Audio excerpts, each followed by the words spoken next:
In addition to the direct services, the things that are going to have you host your workloads, whether it's a web app or a virtual machine or an Azure SQL database, you also have a number of additional services that, depending on what you're doing, may or may not incorporate into your overall architecture. And that's really what we're listing here.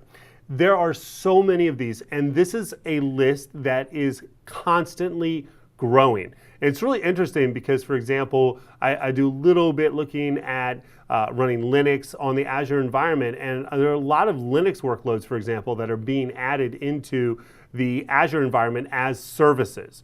And there's a number of those that you can access from Windows applications as well as obviously just Windows services. So just some of the examples, and we're going to look at least a little bit at some of these.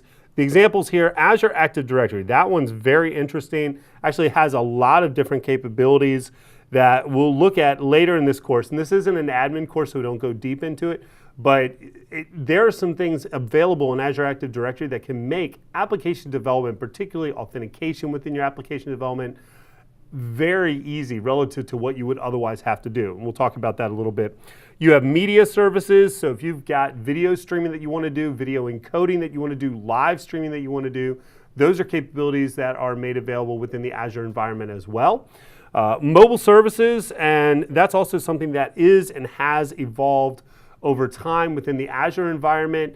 We now have mobile apps, which are a little bit easier to work with than the original mobile services. But the idea being that you want a framework that makes it very easy to not even so much build mobile applications. That's not what this is about. But if you've ever worked with mobile applications, in and of themselves, creating the mobile app is usually only part of the overall architecture. You have a lot of backend that needs to happen, whether it's data storage, whether it's notification, and that's really what mobile services are designed for, is to make that process a lot easier and very, very scalable.